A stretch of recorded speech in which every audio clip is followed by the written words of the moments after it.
Honestly, I always felt like the Greenskins were an extremely strong faction that really didn't need that much changing. Omens of Destruction has proven me to be half right, as the changes have been very specific but no less impactful on the enjoyment of the Greenskins experience. So let's take a look at everything that's changed in the Greenskin rework. The Greenskins had to earn enough reputation to fill up the call to Waaagh. They do this by battling and raising settlements. Once done, they can call a Waaagh on anyone they like, and this does a number of things.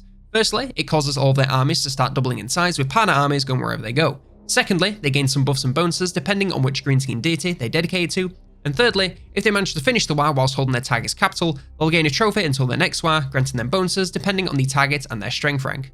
The system is mostly the same as far as earning reputation, calling Waaghs, the rewards, and tiers of reputation. Now you just get the choice of some bonus rewards of cash and scrap or Waaagh units. These are instantly recruitable units stored in a shared faction-wide pool, and the tier of these units unlocked depends on the tier of Waaagh trophy earned. Scrap is collected over time by battling and raising settlements and can then be spent on a choice of unit upgrades and research projects. These upgrades also have to be unlocked by research and are applied per unit, so it takes a lot to fully upgrade an army. The system is mostly the same as far as earning scrap and most of the upgrades, however, the UI has been totally reworked to be a lot bigger and clearer. When an army is selected, you now click the scrap upgrades button, and you can then click between units to browse upgrades. You still have to pay scrap for each individual unit's upgrade, so it's still pretty expensive for a full army, but a lot easier to do rather than having to click the drop down on every single unit. The research projects to unlock upgrades are now in their own section of the tech tree, so are a lot simpler and faster to unlock when you need them. The recruitment buildings have also seen some major improvements. Before they were really tricky to fit into a single province, with far too many of them requiring large settlements to reach their full size.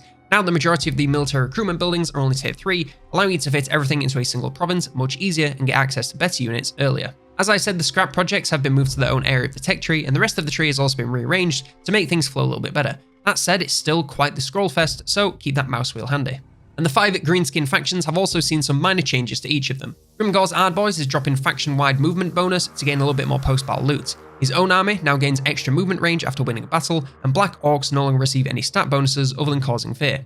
The Bone Rattlers are dropping everything but the vampiric relations in order to gain immunity to vampiric attrition, extra capacity for giant river troll hags, and a reduced cost for the Law of Death spells. His army all gains immunity to psychology and earns more gold from sacking. For the Crooked Moon, the upkeep reduction is lower, but now also applies to squigs alongside a faction-wide ambush success chance buff. His own army can now use the mobile ambush stalking stands, and the Night Goblin squig hopper buffs are swapped for leadership and defense for all Night Goblin units. For the Bloody Hands, the faction effects are all new, allowing Savage Orc recruitment anywhere on the map, increasing movement range, extra reserve capacity, and reduced upkeep for Savage Orc units. His army drops the upkeep reduction, but gains charge buffs for Savage Orcs. He's also standing way down in the southern tip of the Old World. And lastly, the Broken Axe, he drops the global recruitment duration reduction to gain reduced upkeep and improved charge for chariot and pump wagon units. His army now gains flat leadership at all times alongside dropping the upkeep reduction.